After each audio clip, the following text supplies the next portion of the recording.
देखिए अपन चर्चा कर रहे थे कूलाम नियम पर, उसको अपने पूरा भी किया था। आगे बढ़ते हैं। देखिए कूलाम नियम तथा गुरुत्वाकर्षण नियम में समानता की बात करते हैं। देखिए एक तरफ लेते हैं विद्युत बल, एक तरफ लेते हैं क्या, गुरुत्वीय बल। ये देखो दोनों क्या होते हैं, व्युत्क्रम वृत्त के नियम की पालना करते हैं। F समानुपाती आता है ना आर स्क्वायर, और Fg गुरुत्वीय बल समानुपाती आता है ना 1/r²। सही है। दोनों क्या होते हैं, व्युत्क्रम वृत्त के नियम की पालना करते हैं। और दोनों कैसे होते हैं बल, दोनों बल होते हैं केंद्रीय प्रवृत्ति के। कैसे बल होते हैं, केंद्रीय प्रकृति के। और दोनों कैसे बल होते हैं, संरक्षी बल। दोनों बल कैसे होते हैं, संरक्षी बल होते हैं। ये तो इसमें क्या है, कुछ समानताएं। अब बात करें असमानताएं।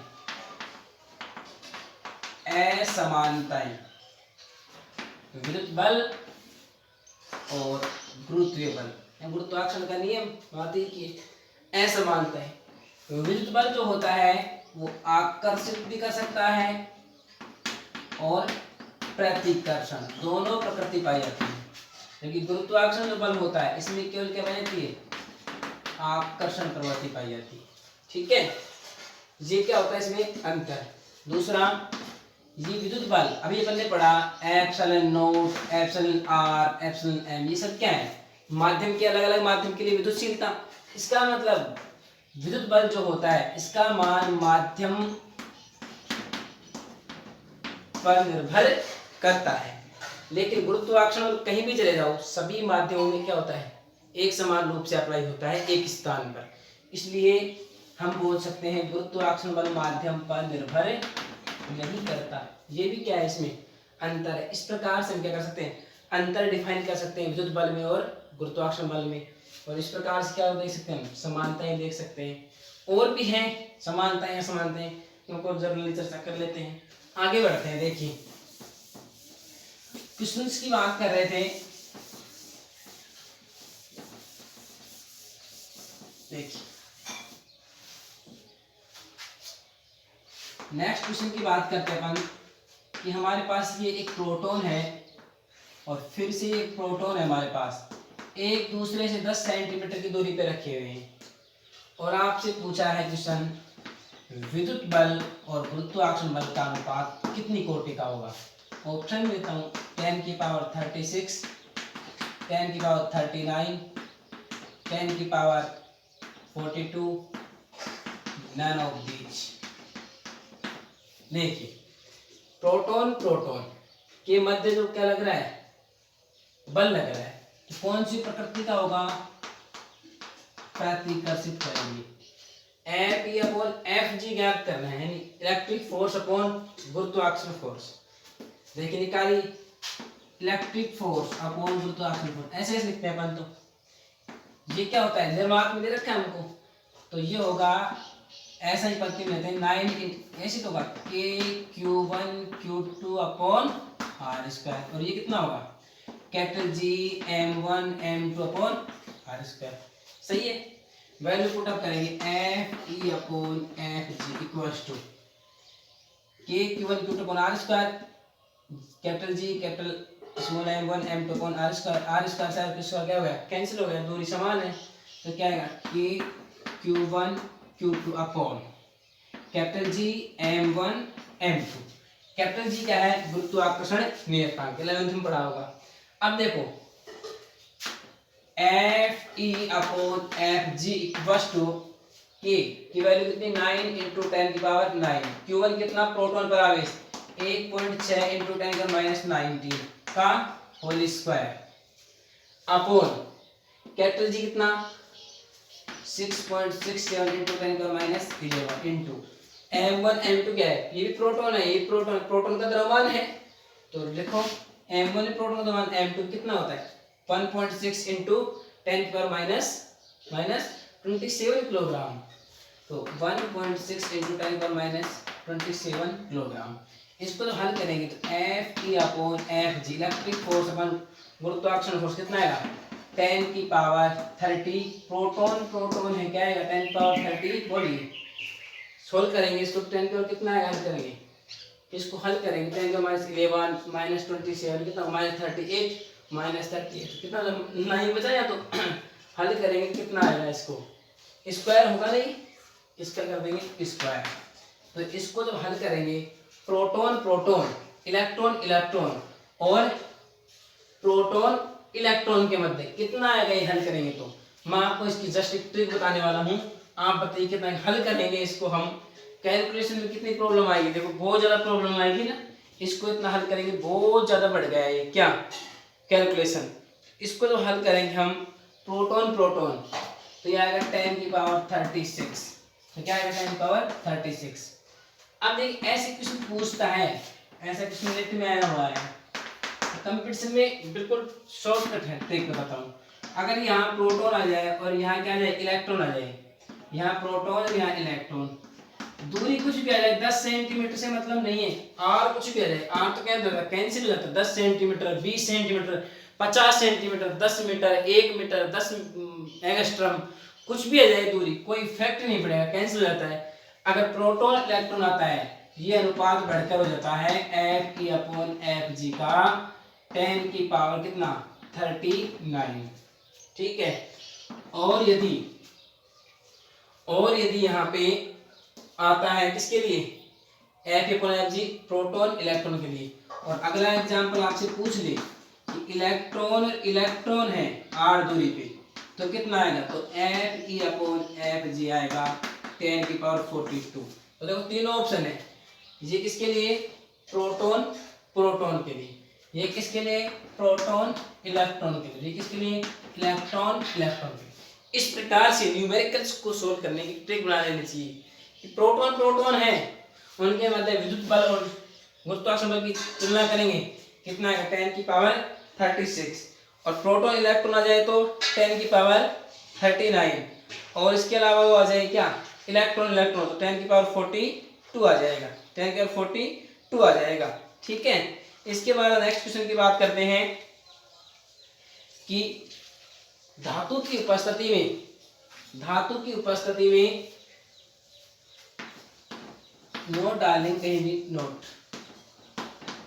धातु जो होते हैं धातु इसकी उपस्थिति में हमेशा ही F क्या होता है 0 होता है। कोई आपसे पूछ ले धातु में विद्युत बल और गुरुत्वाकर्षण बल का अनुपात तो 0 आएगा और गुरुत्वाकर्षण बल और विद्युत बल का अनुपात इनफाइनाइट आएगा। बताता हूँ अभी देखिए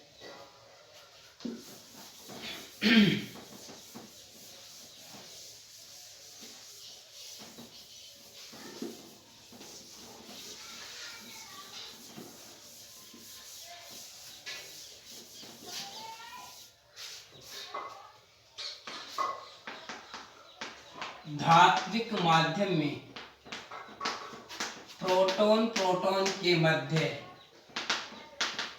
कार्यरत नंबर 1 Fe/Fg नंबर 2 Fg/Fe ज्ञात करो। ठीक है ये आपके पास आ जाएगी कैलकुलेशन इसकी करनी है हमको तो कैसे निकालेंगे देखिए Fe क्या होता है मैंने बताया 1/4 pi epsilon m into Q1 Q2 upon r²। तो मैंने भी आपसे सोचा कि धात्विक माध्यम में एप्सिलॉन 0 एप्सिलॉन r के रूप में एप्सिलॉन r क्या होता है अनंत धातु के लिए एप्सिलॉन r क्या होता है इनफाइनाइट। तो ये पूरा वैल्यू क्या हो जाएगी 0। तो विद्युत बल हमेशा कितना आएगा 0 न्यूटन आएगा विद्युत बल और गुरुत्वाकर्षण बल तो सेम आएगा क्यों capital G m1 m2 upon r²। इसका मान निर्भर करता है कि माध्यम पे नहीं करता ये समीकरण 2 ये क्या 1।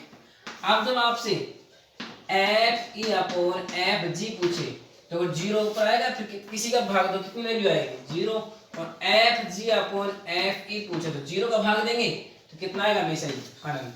तो ये बिल्कुल इजी है कई बार पूछ लेते हैं एग्जाम में किसी बड़े एग्जाम में पूछा भी गया है देखा था मैंने कहीं। तो आपसे पूछे धात्विक माध्यम में विद्युत बल और गुरुत्वाकर्षण बल का अनुपात कितना होगा 0 और गुरुत्वाकर्षण बल और विद्युत बल का अनुपात कितना होगा इनफाइनाइट। ठीक है आगे बात करते हैं अध्यारोपण का सिद्धांत। अध्यारोपण का सिद्धांत।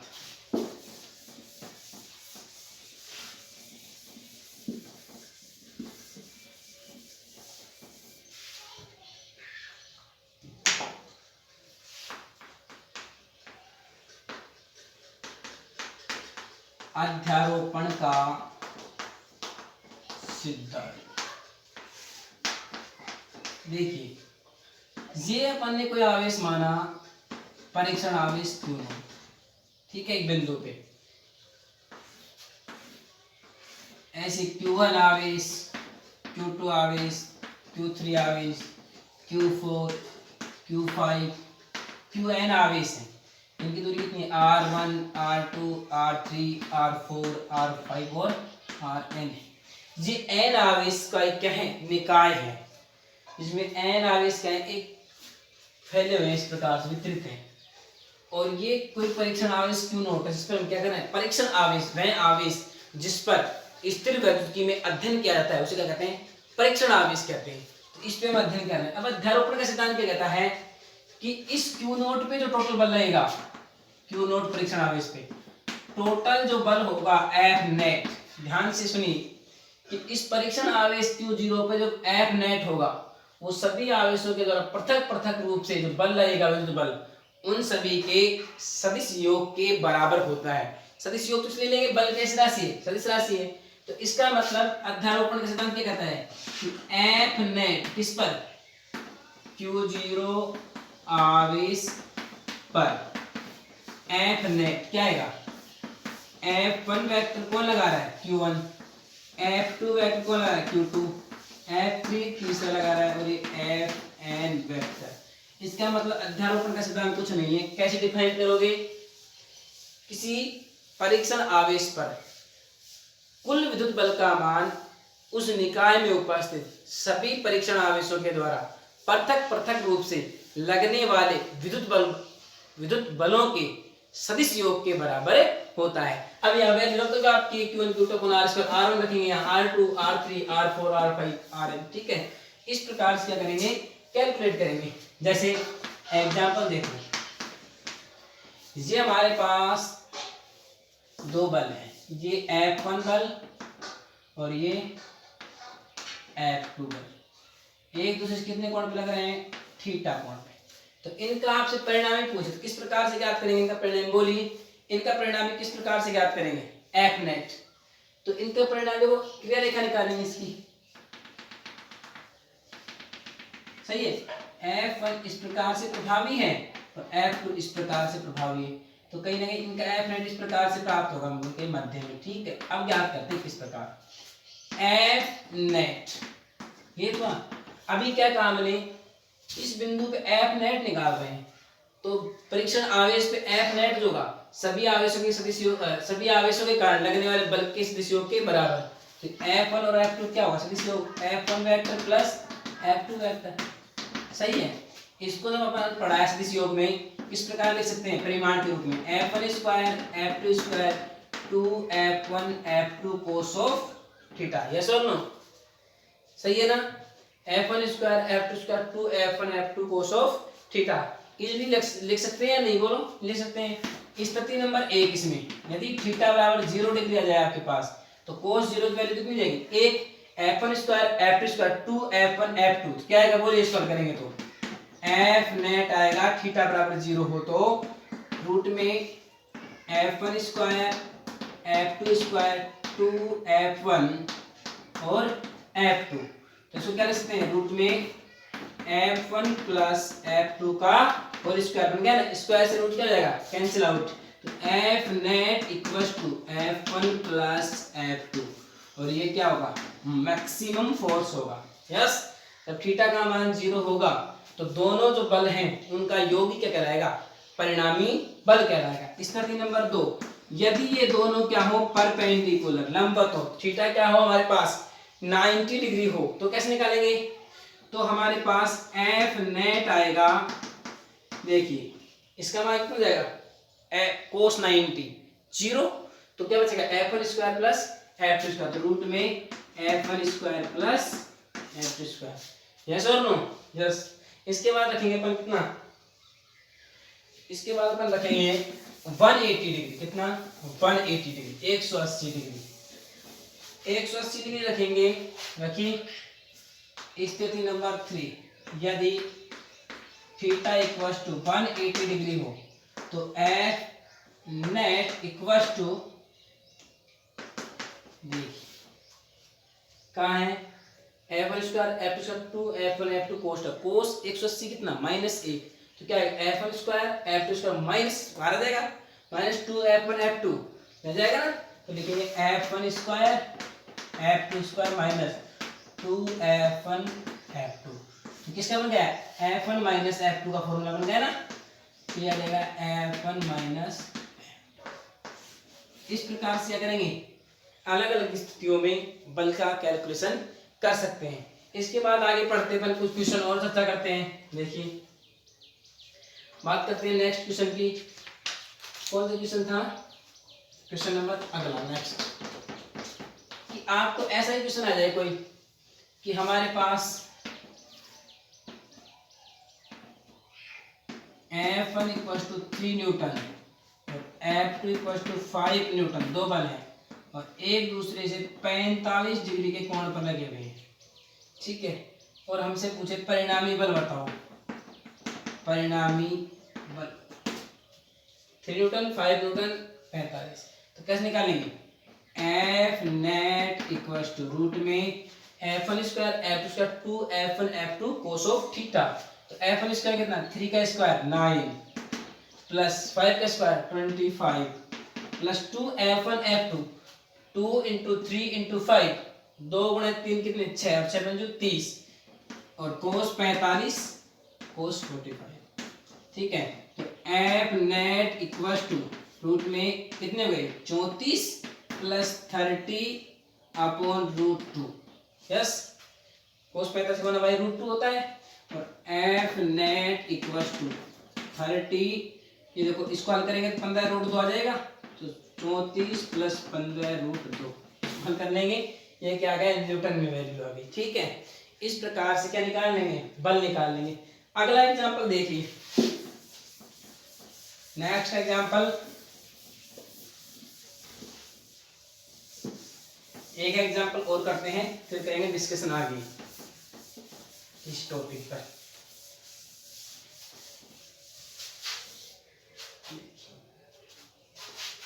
एग्जांपल नंबर अगला, एग्जांपल क्या? बहुत क्वेश्चन सॉल्व कराएंगे। यदि आपके पास F1 इक्वल टू F2 बराबर सेम है F,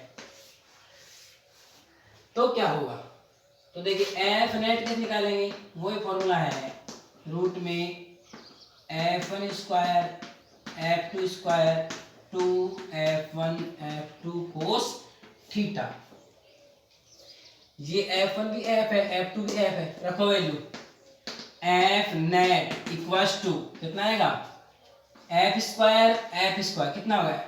2F square plus F square हो गई 2F स्क्वायर और कोस थीटा। तो कॉमन यहाँ पे देखो एफ स्क्वायर क्या रहा है? कॉमन, तो F net equal to F आ गया कॉमन, दो भी क्या है? कॉमन है ना, तो रूट में कितना? 2 रख सकते हैं। 2F स्क्वायर 2F 1 प्लस कोस का बच जाएगा। फिर या फिर अपन लिख लें, लिख लो रूट में 2 प्लस 2 कोस थीटा। ठीक है, ये बच।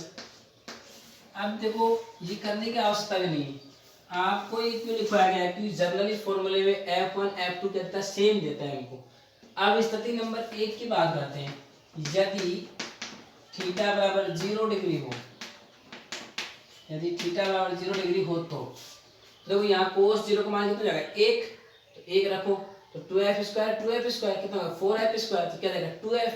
जब हल करते हैं F net equal to root में ये F square 2F square cos theta, और कोस 0 कितना? 1, और तो 2F square plus 2F square कितना हो गया? 4F square. यानी एफ नेट जो आएगा वो कितना आ जाएगा? 2F आ जाएगा। थीटा कितना हो? 0। यदि थीटा 90 डिग्री हो तो एफ नेट क्या आएगा? बोलो। तो एफ नोट क्या आएगा यहाँ से, बताओ क्या आएगा एफ नोट यहाँ से, 90 0 2f², रूट में 2f²। स्थिति नंबर 3, यदि थीटा बराबर 180 डिग्री हो तो क्या आएगा, -1 कितना जाएगा, एफ नेट इक्वल्स टू 0। अब सॉल्व कर पा रहे हैं आप इजीली, देखो। अच्छा, एक फॉर्मूला मैं आपको बिल्कुल बता देता हूँ, अब बिल्कुल ट्रिक सॉल्व होगा। कभी भी आपको एफ नेट निकालना है इस फॉर्मूले में, तो रूट 2 आ गया ना बाहर, तो रूट 2 एफ तो क्या गया बाहर, और क्या बच गया रूट में 1 प्लस कोस थीटा, सही है। अब देखो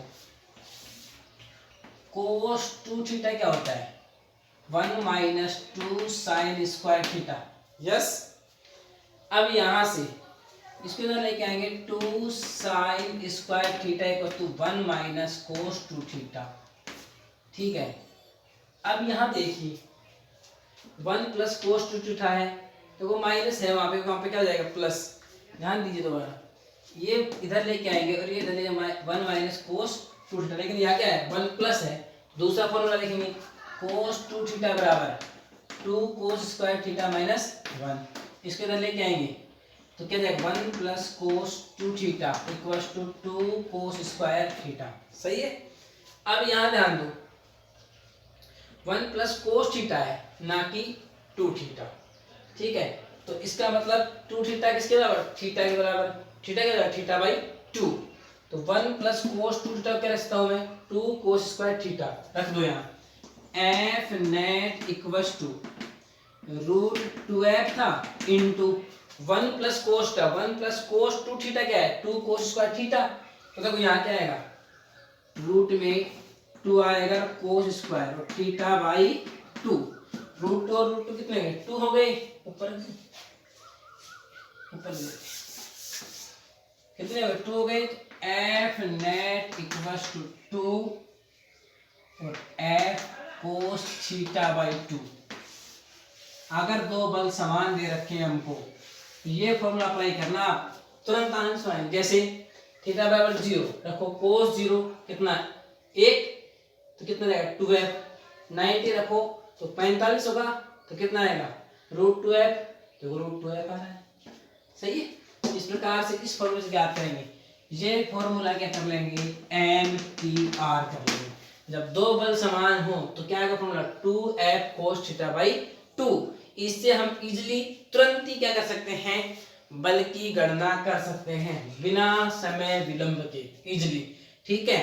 अगला टॉपिक बात करते हैं अपन विद्युत क्षेत्र की। आपने काफी स्टडी कर ली इसमें, अब आगे बढ़ते हैं अपन विद्युत क्षेत्र की। विद्युत क्षेत्र क्या है इसकी बात करते हैं, छोड़ते हैं ना।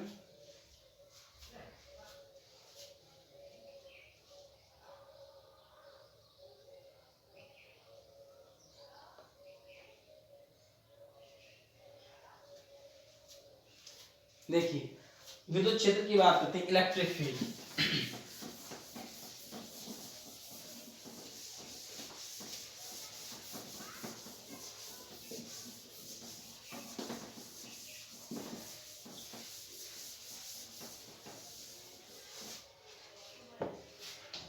नए टॉपिक की ओर आ गया अपना इलेक्ट्रिक फील्ड, विद्युत क्षेत्र। देखिए आपने जनरली देखा होगा अपने दैनिक जीवन में, अपन बच्चे थे तब देखा होगा आपने कि चुंबक होती है, एक चुंबक के पास दूसरी चुंबक रह जाती है, क्या तो वो आगे आगे भगती है या फिर एक उससे आगे चिपक जाती है। दूर दूर जो चुंबक रखी हुई है हम देखते हैं कोई प्रभाव नहीं, कोई इंटरेक्शन नहीं उनके बीच। जब अपन छोटे जब खेलते थे चुंबकों से, उनको तो पास पास ला के रख देते हैं, देखते हैं एक निश्चित एरिया में आती या तो चुंबक उस चुंबक के आगे आगे भगती है या उससे आकर चिपक जाती है।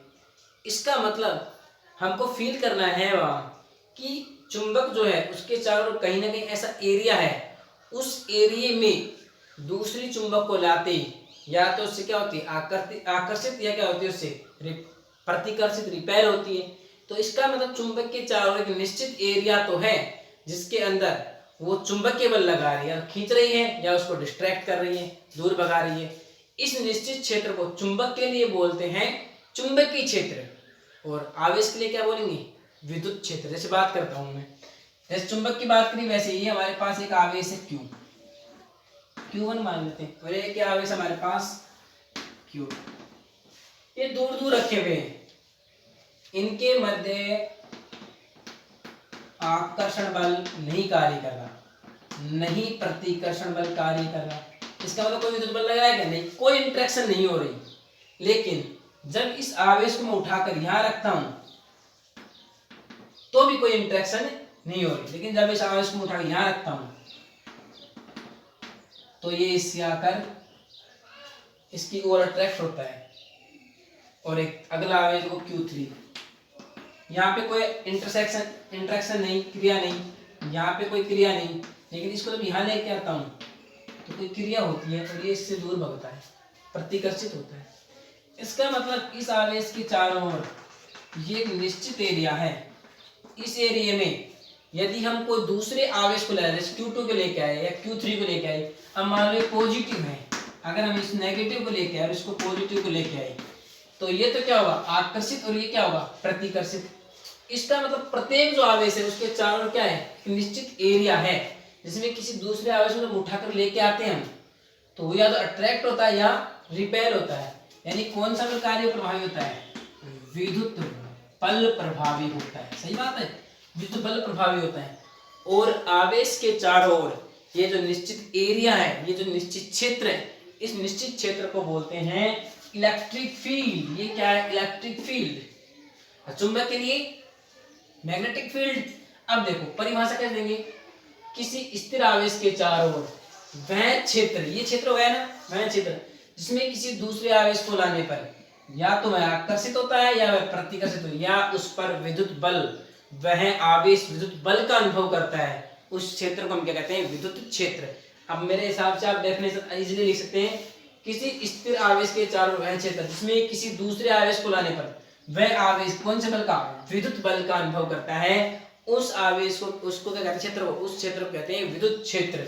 अब देखिए विद्युत क्षेत्र कैसी राशि है, विद्युत क्षेत्र है एक वेक्टर, सदिश राशि। कैसी राशि है, सदिश राशि।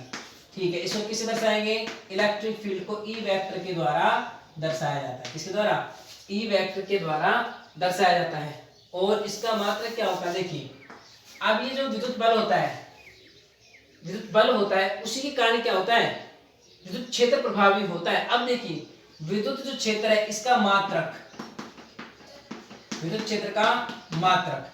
अब देखिए विद्युत क्षेत्र ई वेक्टर विद्युत क्षेत्र एफ वेक्टर अपॉन जो आवेश मान लो Q1 है तो Q1, Q है तो Q, ये होता है कि एकांक आवेश पर कार्य करने वाला विद्युत बल ही क्या कहलाता है, विद्युत क्षेत्र। ये इसका मैथमेटिकल रूप है, गणितीय रूप। कि गणितीय रूप की वैल्यू कैसे निकालेंगे, कि जो हमारे पास विद्युत बल है ना, उसमें जिस आवेश पे विद्युत क्षेत्र निकालना है उस आवेश से जो डिवाइड करेंगे तो हमारे पास क्या आएगा, विद्युत बल। मान लो 50 न्यूटन बल लग रहा है, कितना न्यूटन, 50 न्यूटन, और 2 कूलम्ब के आवेश पर क्या निकालना हमको, विद्युत क्षेत्र। कैसे निकालेंगे, E बराबर 50/2 कितना आएगा, 25। ठीक है, मात्रा क्या आएगा, न्यूटन प्रति कूलम्ब। तो इसका मतलब अगर मैथमेटिकल कोई पूछे आपसे तो विद्युत क्षेत्र जो होता है वो विद्युत बल और जिस आवेश पर विद्युत क्षेत्र ज्ञात करें उसका अनुपात क्या कहलाता है, विद्युत क्षेत्र की तीव्रता। मात्रा क्या जाएगा, बल अपॉन आवेश न्यूटन प्रति कूलम्ब। और इसकी विमा पूछे तो आपसे कोई, विमा, इसकी विमा देखिए न्यूटन क्या होती है,